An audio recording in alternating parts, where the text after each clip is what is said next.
নমস্কার বন্ধুরা, নবদিগন্ত চ্যানেলের পক্ষ থেকে আপনাদের সকলকে জানাই স্বাগতম। তো বন্ধুরা, আজকে সকালের গুড মর্নিং জানিয়ে আমি আপনাদের জন্য নতুন একটি আপডেট শুরু করতে চলেছি এই ভিডিওর মাধ্যমে। তো আজকে আমি আপনাদের জন্য আপার প্রাইমারির যে নিয়োগের অর্ডার দিয়েছে কলকাতা হাইকোর্ট থেকে, এই নিয়োগের বিরুদ্ধে বা এই যে কলকাতা হাইকোর্টের অর্ডার তার এগেনস্টে যারা সুপ্রিম কোর্টে যাবে ভাবছিলেন, তাদের বিরুদ্ধে কিন্তু একটা ক্যাভিয়েট ফাইল দাখিল করলো স্কুল সার্ভিস কমিশন তথা রাজ্য সরকার। তো এই বিষয় নিয়ে আপনাদের সাথে আলোচনা করব এবং এছাড়াও আপার প্রাইমারির নতুন মেধা তালিকা কবে প্রকাশ করতে চলেছে স্কুল সার্ভিস কমিশন, এমনটাও কিন্তু স্কুল সার্ভিস কমিশনের চেয়ারম্যান সিদ্ধার্থ মজুমদার তিনি জানিয়েছেন সংবাদ মাধ্যমে। তো আপনাদের সাথে এই দুটি বিষয়ে গুরুত্বপূর্ণভাবে আলোচনা করতে চলেছি, আপনারা সম্পূর্ণ ভিডিওটি দেখুন। এবং তার সাথে ক্যাভিয়েট ফাইল কি, যেটা সুপ্রিম কোর্টে দায়ের করলো এসএসসি বা রাজ্য সরকার, সেই ক্যাভিয়েটের বিষয় কি, কাকে ক্যাভিয়েট বলে, সমস্ত কিছু আপনাদেরকে জানাবো। তবে তার আগে বলি, যারা প্রথমবার চ্যানেলটি দেখছেন আপনারা অবশ্যই চ্যানেলটিকে সাবস্ক্রাইব করে নেবেন এই ধরনের আপডেট সবার আগে সর্বপ্রথমে পাওয়ার জন্য। তো চলুন তাহলে আমরা বিস্তারিত আপডেটটি দেখে নিই। তো দেখুন বন্ধুরা, আমি এটা সুপ্রিম কোর্টের অফিসিয়াল ওয়েবসাইট থেকে ডাউনলোড করেছি।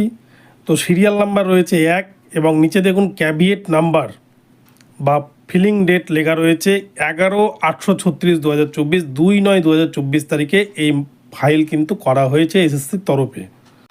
এবারে তারপর লেখা রয়েছে দেখুন স্টেট লোয়ার কোর্ট ইনফরমেশন, অর্থাৎ কোন কোর্টের এটি মামলা ছিল, কোন কোর্টের মামলাকে চ্যালেঞ্জ করে এটাকে ক্যাভিয়েট ফাইলটা করা হয়েছে। তো এখানে লেখা রয়েছে West Bengal high court at Calcutta, Kolkata হাইকোর্টের রায়কে কেন্দ্র করে। এবার বলছে কজ টাইটেল, তো এখানে বলছে WB central school service commission versus Rajib Brahma. অর্থাৎ আপনারা জানেন ম্যাট 638 যে মামলা ডিভিশন বেঞ্চে মামলা চলছিল তপব্রত চক্রবর্তীর বেঞ্চে, সেই মামলার কিন্তু পিটিশনার ছিলেন রাজীব ব্রহ্ম। তাই রাজীব ব্রহ্মর সেই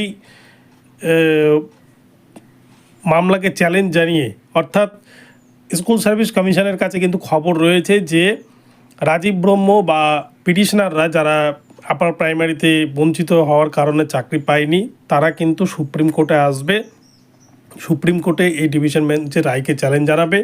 তাই তারা আগে ভাগেই এই ইনফরমেশন পেয়ে তারা কিন্তু রাজীব ব্রহ্মর এগেনস্টে বা কলকাতা হাইকোর্টের ডিভিশন বেঞ্চের যে মামলা, সেই মামলাকে কেন্দ্র করে তারা কিন্তু আগাম ক্যাভিয়েট ফাইল দাখিল করে রেখেছে।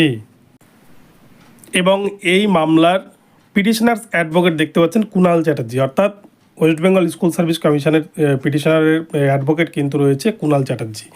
তো এই হচ্ছে ক্যাভিয়েট ফাইল। তো এবারে জানবো আমরা ক্যাভিয়েট ফাইল বিষয়টা কি। ক্যাভিয়েট ফাইল হচ্ছে অ্যাকচুয়ালি স্কুল সার্ভিস কমিশন, তারা যেহেতু কলকাতা হাইকোর্টের ডিভিশন বেঞ্চ জিতেছে, সাধারণত যারা জিতে তারাই কিন্তু সুপ্রিম কোর্টে ক্যাভিয়েট ফাইল দাখিল করে। ক্যাভিয়েট ফাইলের অর্থ হচ্ছে যে তাকে না জানিয়ে বা তার কাছে কোনো কিছু না শুনে একতরফা হিয়ারিং বা একতরফা শুনানি কিন্তু করতে পারবে না সুপ্রিম কোর্ট। সেই জন্যই ক্যাভিয়েট ফাইল করে রেখেছে। যারা কোর্টে কেসে জয়ী হয় তারাই ক্যাভিয়েট ফাইল করে, কারণ তারা জানে যে অপোনেন্ট পার্টি তারা যেহেতু ডিভিশনে হেরেছে, তারা কিন্তু সুপ্রিম কোর্টে এসে এই মামলাকে চ্যালেঞ্জ জানাতে পারে। তাই কলকাতা হাইকোর্টের এই রায় যে এসছে সেটার এগেনস্টে কিন্তু ক্যাভিয়েট ফাইল করে রেখেছে, যাতে সুপ্রিম কোর্ট কোনোভাবে একতরফা শুনানি না করতে পারে। আচ্ছা, এই গেল ক্যাভিয়েট ফাইলের বিষয়। এবং এছাড়াও আরও একটি বিষয়, এসএসসি চেয়ারম্যান সিদ্ধার্থ মজুমদার তিনি কিন্তু সংবাদ মাধ্যমে জানিয়েছেন আগামী সপ্তাহের মধ্যেই কিন্তু তিনি ফ্রেশ একটা প্যানেল লিস্ট বা মেধা তালিকা প্রকাশ করতে চলেছেন।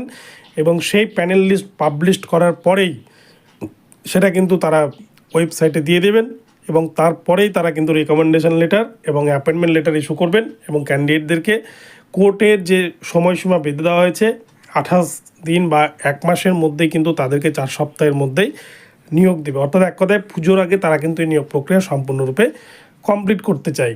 আর এর মধ্যেই সুপ্রিম কোর্টে আবার যদি নতুন করে মামলা দায়ের হয় পিটিশনারদের তরফ থেকে, তাহলে সেক্ষেত্রে সুপ্রিম কোর্ট কী ব্যবস্থা নেয় বা কী রায় দেয় সেটাই দেখার। তো বন্ধুরা, এই আপডেটটি আপনাদের জানালাম, এই দুটি বিষয়।